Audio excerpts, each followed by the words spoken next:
Yeah. For the recording, it's okay. Ready. I'm always ready. Okay, I've started the recording. So, welcome back, guys. Welcome back to Gradinado Space. In today's video, we're talking about 5 flower gardening. God damn it. We're talking about 5 different Oh, types of flower gardens. God damn it. We're talking about 5 different types of flower gardens. God damn it. Why am I laughing too much? wait. To, Do you know surprisingly, I had opened to, Gradina held a script. I'm huh? wondering, what are you saying? Oh, On my end, I had opened Gradina held God damn it.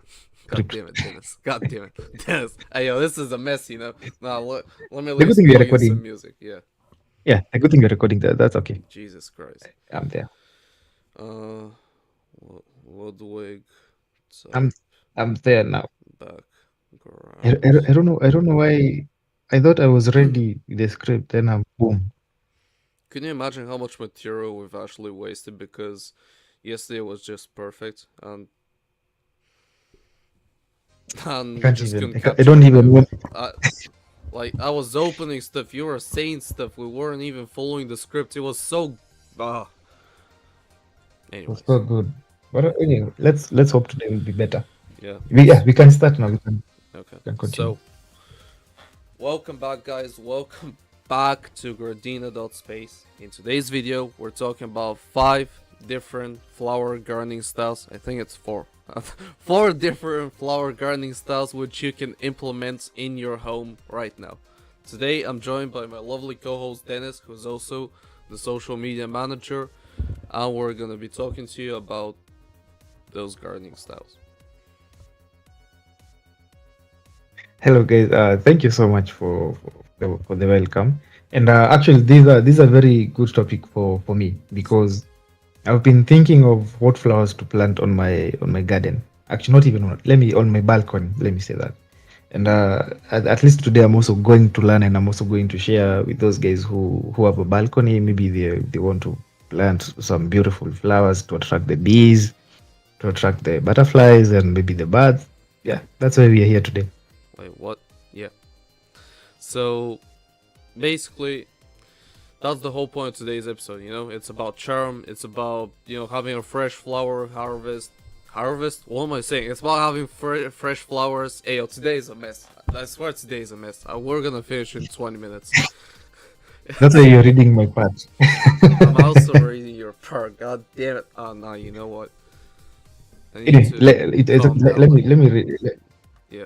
let me say that you need to take to sip some coffee, for that matter. I do need to sip some goddamn coffee. Hey yo, I don't know what's going on with me today. Yesterday, I told you yesterday broke me down. I wasn't the same. I'm still not the same person. You're using for the Christmas cup, for the Christmas. Yes. Like what? Now Santa Claus is a problem. Like what? But How's this this an one is issue? okay. This one is okay. This one is very okay. This guy, man.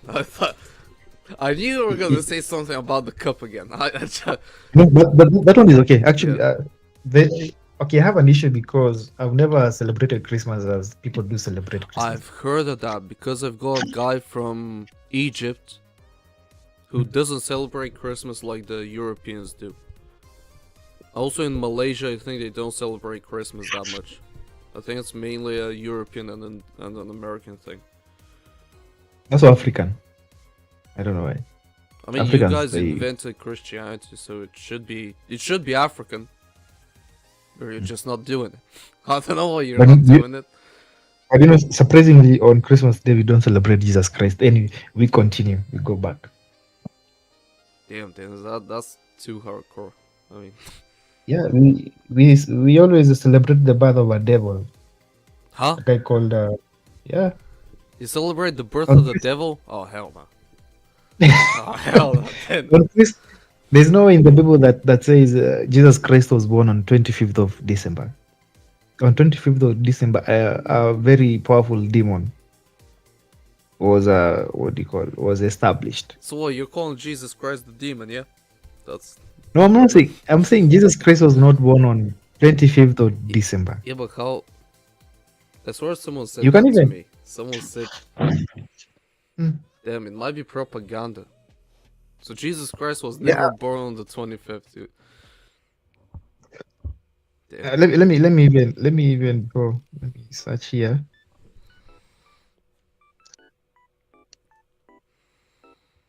I was born on December 25th. You were born on Is it? December 25th. No, I was born on Oh, 4th. oh, damn.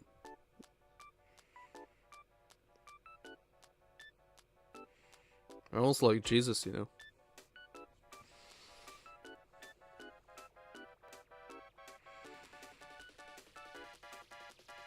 It's saying,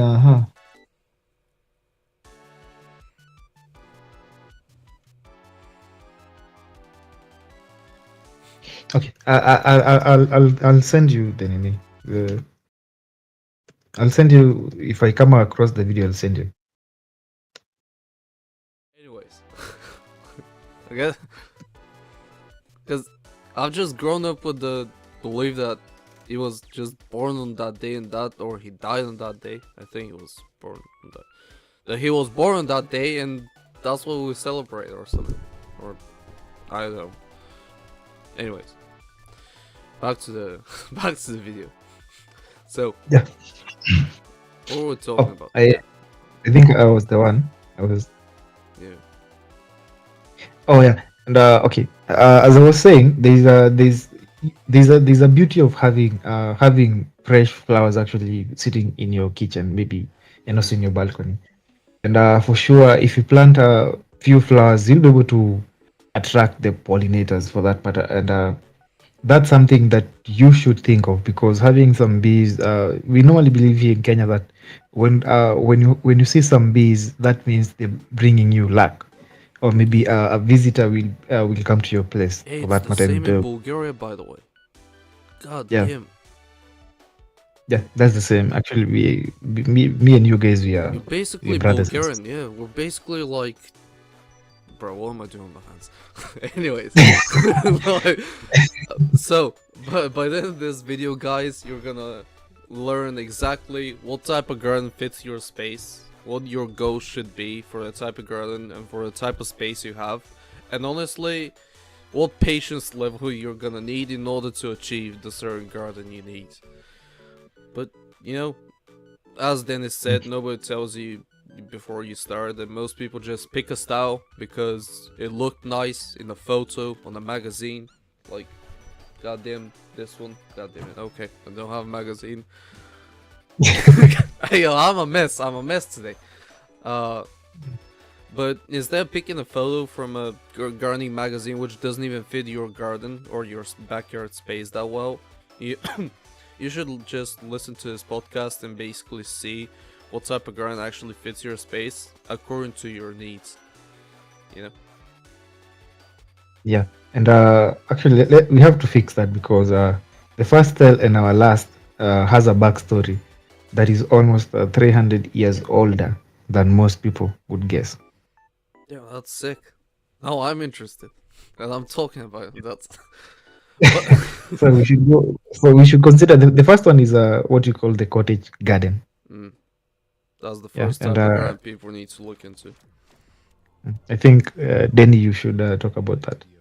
Yeah. So the cottage garden, guys, is an English term that was coined in 1765. It was used in the 87.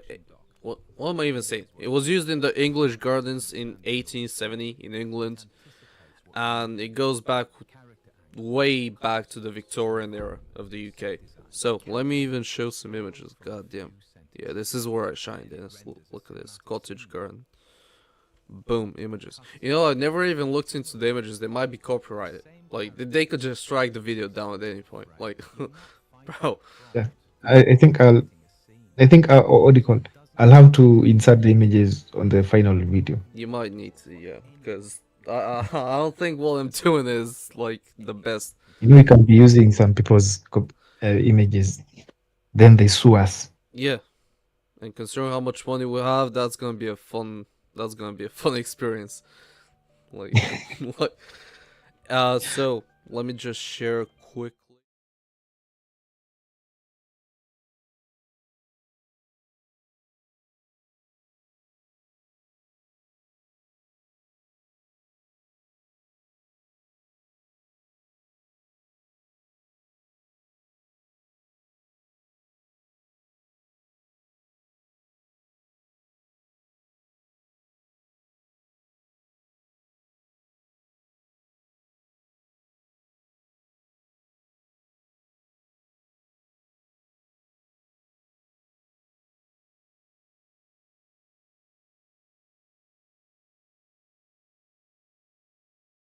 Going to a field. Have you seen those movies where you go to a field and it's like, hey, flowers, butterflies, and all that gay shit?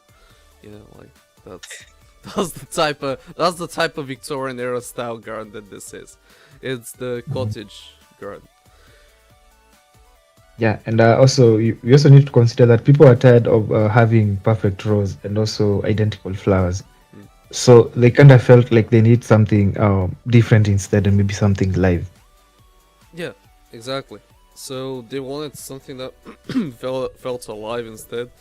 And here's a detail that most people just don't know, and that is that the actual term cottage garden, which I've already explained, was coined first in 1765 in a book called The Correspondence of Theodosius of Constantia. That's somewhere in the Roman Empire, I think. Wait, where is Constantia? God damn it. Constantia. Constantia. Constantia? Wait, that's in Cape Town. Yes, that's in Africa. Hey yo, like.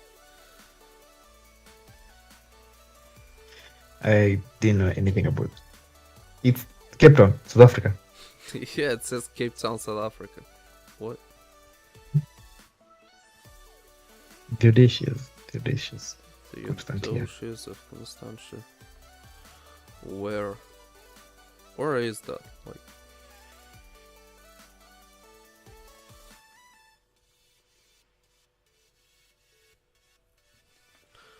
which empire? Hey, yo, I swear Google Gemini is just stupid. Yeah, it was the Roman Empire. Oh my god, I'm so smart, Dennis. Jesus Christ. Okay. This is not even South Africa. Okay, doesn't matter. Like, point is, it was part of the Roman Empire back in the day. So, the idea itself goes back to 1765 in a book called Correspondence of Theodosius of Constantia, which was a big city in the Roman Empire. I think Constantia, by the way, invaded Bulgaria, Dennis, just to go off on a tangent. Like, do you know the amount of fights? Because when I read it, I was like, yo, this name sounds familiar. I swear, I swear, when I was a kid, I was reading storybooks of people from that place just pillaging and Mm. raping our women and shit. Okay. Anyways, I'm going off on a tangent. I need to stop. So the idea itself is even older than the actual term that was coined in that book, and it goes back to 1677 by a writer of the name Worlich, John Worlich, who described it this way: that it was like a scarcely a cottage. What am I even saying? That there was a scarce. Bro, what am I saying? What is this term? That there was scarcely a cottage. Okay, that there was scarcely a cottage in southern England without its own very own garden, because people took so much delight and so much pride in their garden to a point where they would want to show it to their neighbors. Bro, why is there an ad here? And that's where the term comes from, you know? And they would show it to their neighbors. They would use the gardens for weddings, for feasts, even for funerals. It would be the backdrop for all of these events. And that's, also where the twist. God damn it! And now here's the twist most people get wrong. There's a popular story that cottage gardens were invented by the poor people and the working class families who just needed, to grow their own food in the little space that they had. And that part is true, on the surface level at least. But the earliest one really were like practical. Those were, those were the type of gardens where people in the UK tried to plant vegetables. They tried to, get some beehives and, get a chicken den in the small spaces that they had back in the day. With, flowers only filling like the rest of the gaps in the garden. That's the main idea of how the cottage garden came to be in the UK. Because the UK is a small country, at least in land area. So, there you go.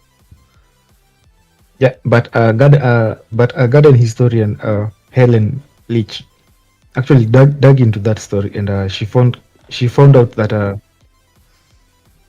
Yeah. She has a different romantic version of all this actually, and her conclusion was that a stylized cottage garden, as we know, Hmm. today has more something to do with health. Should I say wealthier, leisured people, Yeah. feeling simple, hardy plants, not poor cottagers. Also inventing a design trend from scratch.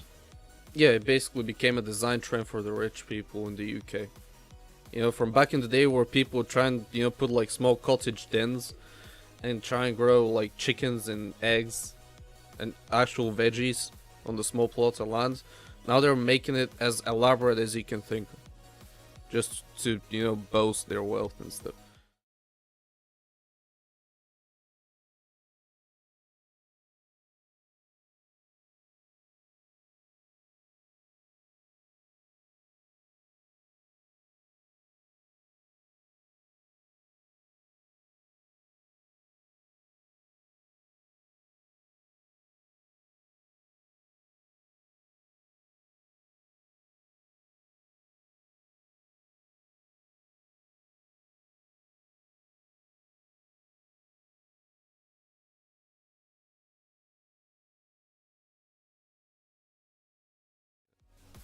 The love of the game. I'm talking like I'm a gamer.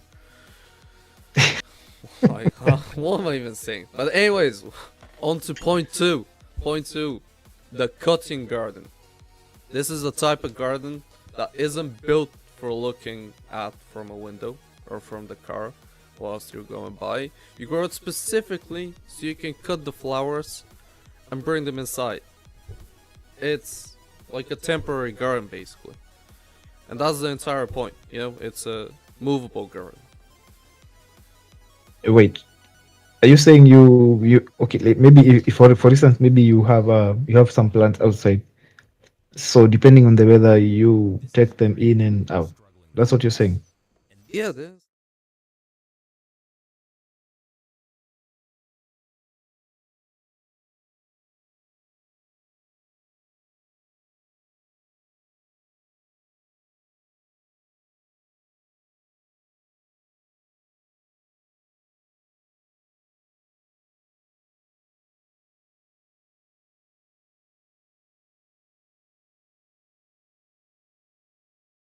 That's an example of this type of garden, you know?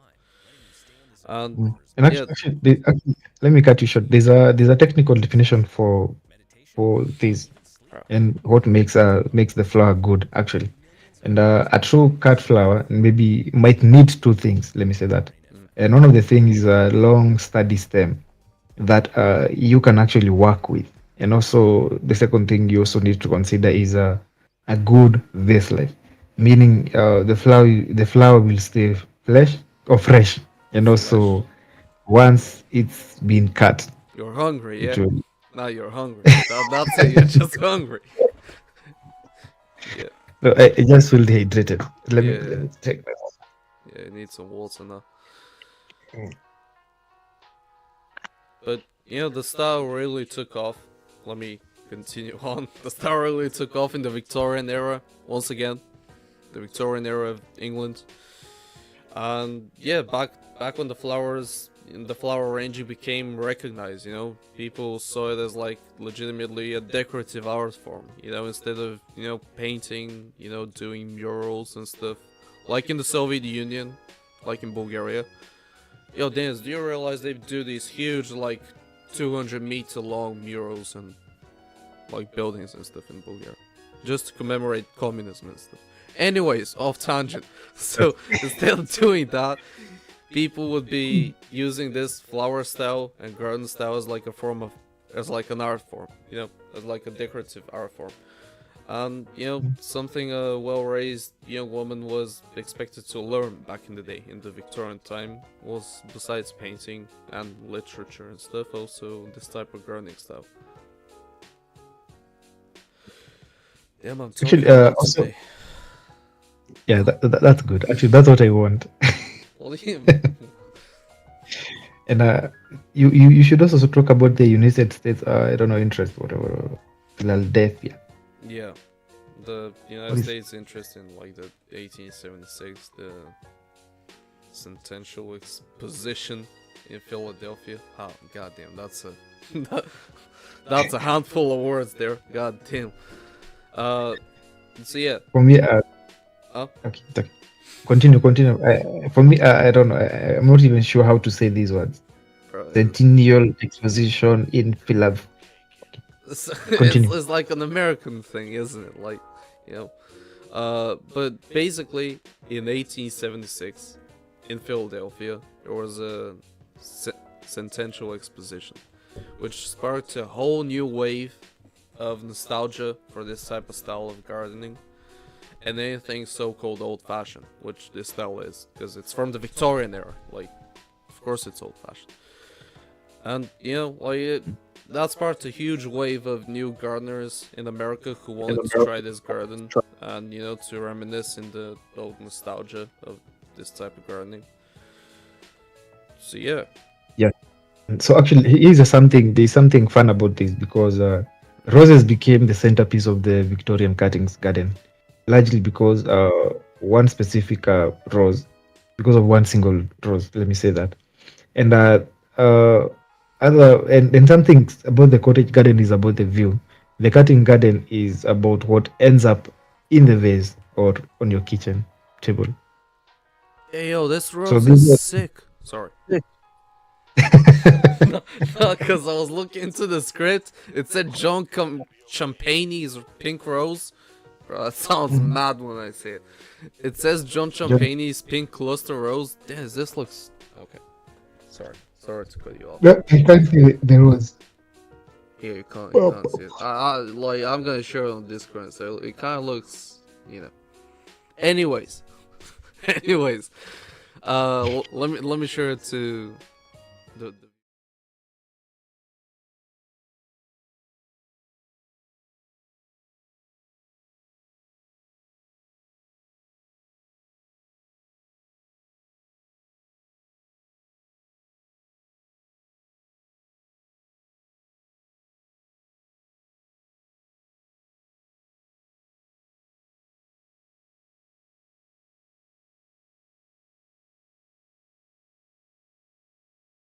text.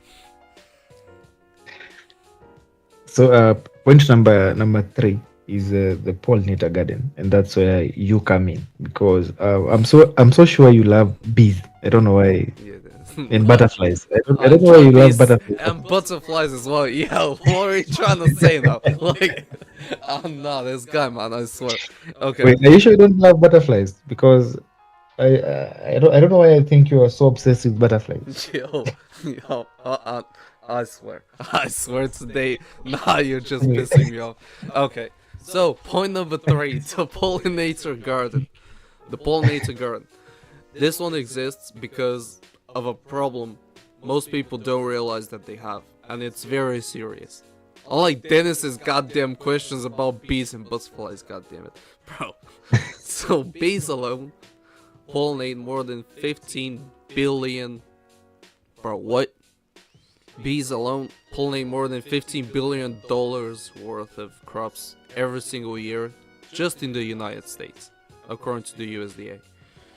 So they're a huge reason why we have the amount of crops that we do and why we have the amount of vegetation and the amount of food produce. Because without bees pollinating like tomatoes, for example, or tomatoes as the British would say it, you wouldn't have the amount of tomatoes offsprings as you should and as the tomatoes can conceivably produce.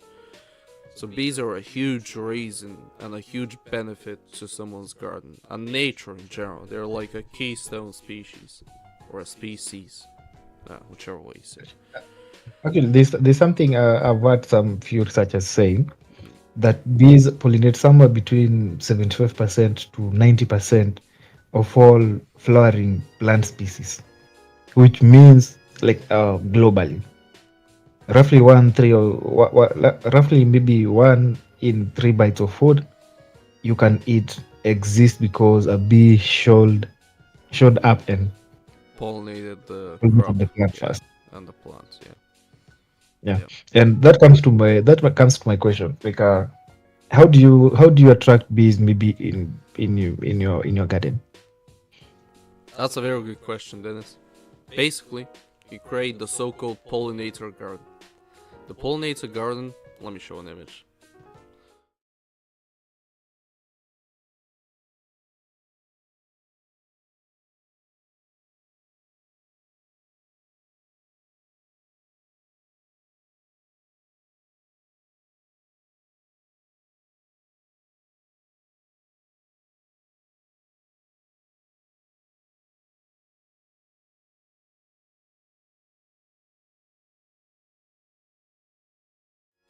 Basically, I don't know where I'm at on the script, but more than 40% of all insect pollinators worldwide are considered highly threatened right now, which is bad. You didn't answer my question, but And it's I okay. didn't answer your question either. Goddamn, what was your question? Oh no, this is a mess. Anyway, let's continue. Yo, More how am than I even 40. gonna edit this video, Dennis? Like, on a real note, how am I gonna edit this? Like, this is so all over the place. Like, we're going left and right. You know what? Might as well just click the subscribe button. You know, at least add Yeah. that in the video. I don't know. Like, Anyway, actually, more than 40% of all insect pollinators worldwide are considered highly threatened right now. yeah. And as I said, Danny does loves butterflies so much. So there's this the monarch butterfly actually makes it even better than any other example, because the eastern population has dropped roughly 80% since the mid 1990s, and on the west coast the decline has gone.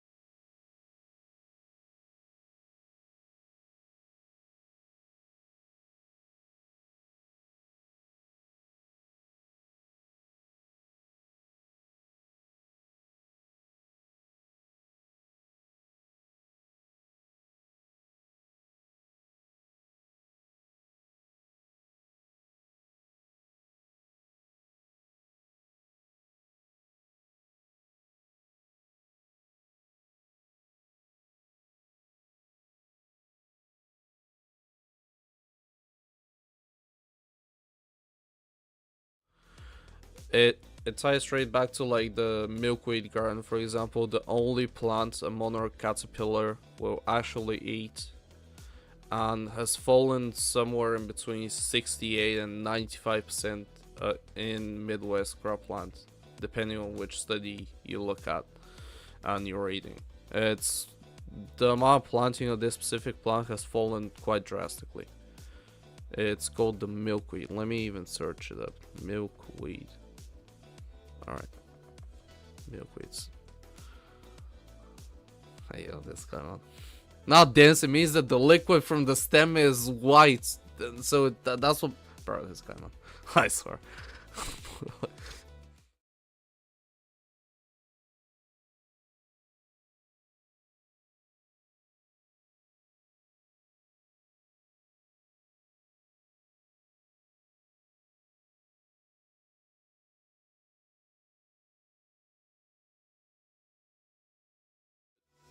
That's the point I'm trying to make. That people have stopped planting milkweed. They're planting less and less, and researchers actually estimate that it takes about 28 and a half milkweed stems just to produce one monarch, you know, that survives and becomes a butterfly and survives the winter migration.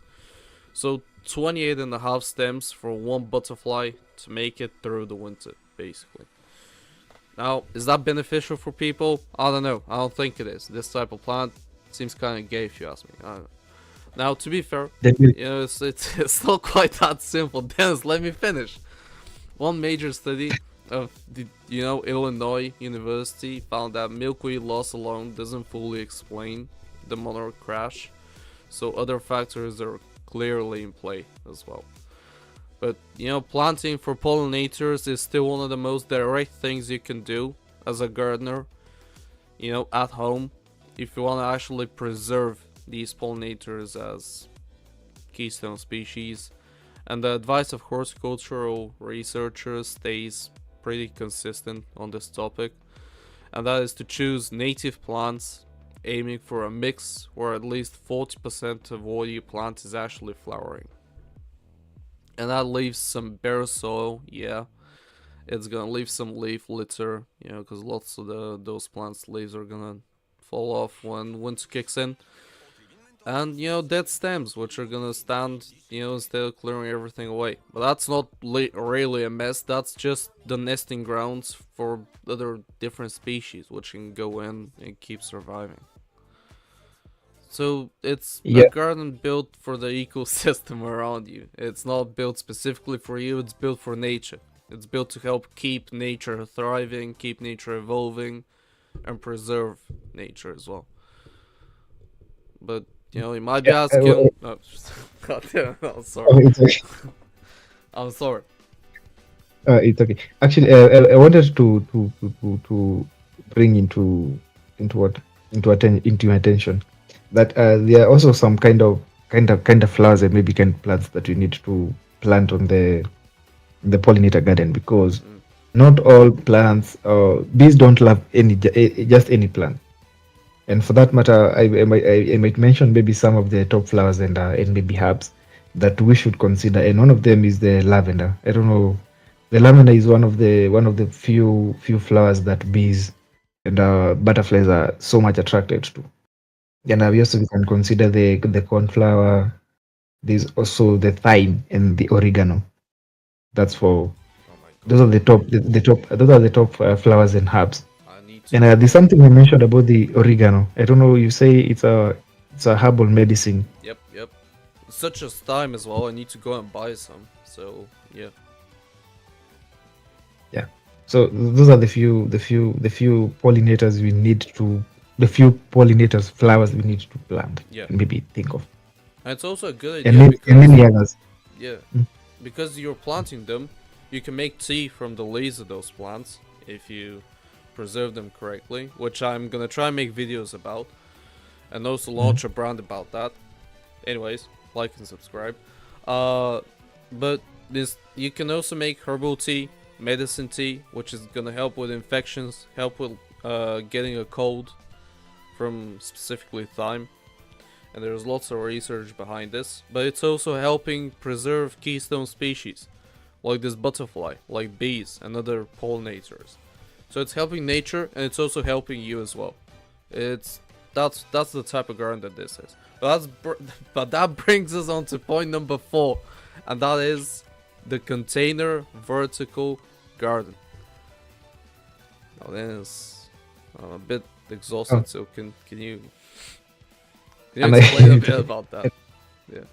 Yeah, actually, this one of the fastest, let me say, the fastest growing category right now, because Mm. many small garden farmers are trying to implement into this. And here's a detail that surprises almost everyone. And according to garden research demographic data, uh, renters actually, what the heck is this? What is renters? Yes. What do you mean? What do you mean renter? No, bro, this guy. Oh, I thought he's okay. Sorry. Hey, well, how I much thought money do you have, Dennis? The guy doesn't know what a renter is. Like, what? I don't. In Kenya we call it release. Oh, wait, that's also a Yeah, word. No, it's the same. It's actually a more sophisticated word. You're quite sophisticated in Kenya. You know that, yeah? Like, we call it leasing, not renters. mm. So what do you call the Oh, people that do lease? Like leasers or leasee? Like I don't know, leasing. leasee. Yeah, I Bro, think. Yes. that sounds like a fox in Bulgarian, but okay. Anyways, Let me see. what? Leasing. Yeah, it actually is the same. Nah, too many Yeah, it's s's. leasing. Actually, it's leasing. Too many s's in one word. I don't trust it. Or maybe the lesser. Or maybe you can say lesser. Yeah, lesser. That sounds okay. There's lesser or leasing. Eh, yeah, don't like it. Yeah. Anyways, so this container gardening method and this type of garden It's actually the fastest growing garden in the world right now. Mainly due to TikTok, I'm not gonna lie. But here's a detail that surprises people every time, and that is that according to garden research demographic data, renters, or leases, or lessers, or Lester, or whatever the hell they're called, actually, you know, outpurchase homeowners when it comes to seeds in general. Goddamn, that's interesting, by the way. So renters, people that live in apartment buildings, outpurchase homeowners. Damn. Okay. Uh, so 43.5% of renters buy vegetable seeds compared to 36% of homeowners, people who actually own a plot of land and a home or a house. And 32.7% buy herb seeds against just 22% of homeowners. So they're buying more herb seeds, they're buying more garden seeds, they're buying more vegetable seeds. Okay, yeah. So renters are a huge part of the gardening community, and those people live in small spaces where it's very difficult to grow a garden, and they're forming a very big niche group of gardeners. But the format varies quite a bit. There's different types of vertical gardens. Let me even share an image.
When we lived in an apartment. So yeah, this is another type of garden that's very popular. It's bringing a lot of attention to itself, mainly because of TikTok and young gardeners who are also the majority buyers of seeds. And yeah, like Dennis, anything you want to Yeah. add to this? Like, I don't know. Okay, since I'm not maybe a landowner, I can say something about those guys who have maybe a balcony, because they might wonder, like, since I don't have a big garden, so does it mean I cannot be able to plant maybe some flowers and maybe some few plants here and there? And there are few things that we can try, and one of them is the hanging baskets. And I'm so sure, I don't know if maybe you can produce an image for that. For the hanging baskets, actually, this is something that you, even for a beginner, actually can even try. And the second one is maybe these also, these are they are called the Oh, wall mounted planters. oh, damn, that's beautiful. Yeah. Yeah.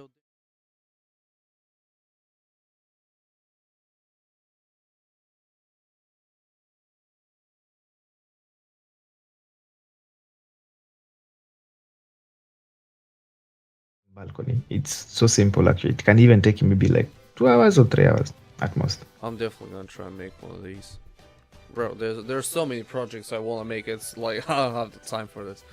But yeah, this, Yeah, this we can also consider something called the wall mounted pocket planters. Like you just using your balcony wall, you can create some few let me say some few planters there, just like they're stuck on the wall. Then Wall. you can also, yeah, they're called the wall-mounted pocket planters.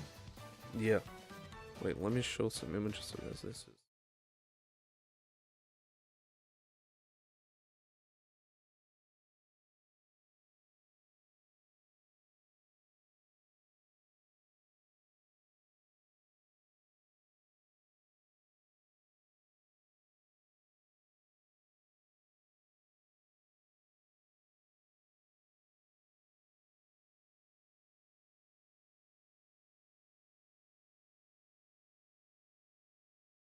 variation you could have. And I think the last one's supposed to be the stacked tower system. The stucked tower system. What the hell did you just say? Container stucked tower Towers. system. Bro, what? Yeah, Dennis, this is one of them. They're just buried in the grave. I don't like Right. this one. But actually, that one can work. It's actually one of the best. Yeah, it is, and I've seen lots of TikToks of like people pulling out different plants and different. Uh,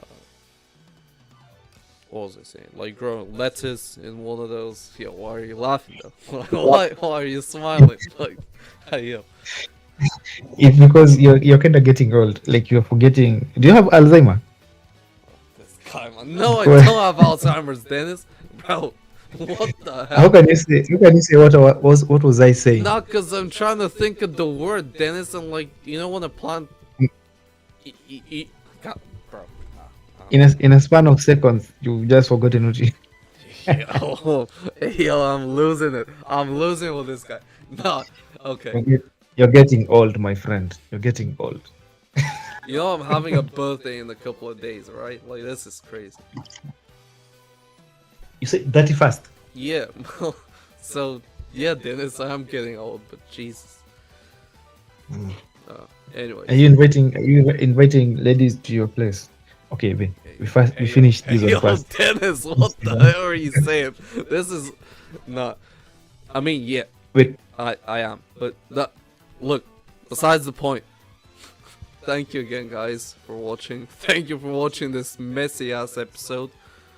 Hopefully the audio works this time, and yeah, we'll see you guys in the next video. But these are 5 different garden varieties and different types of gardens you can actually implement in your own space, whether you live in an apartment, whether you live in an actual home with a backyard. These are 5 different garden types you can actually learn from and implement in your own situation. Hopefully you've enjoyed it. I'm sorry for the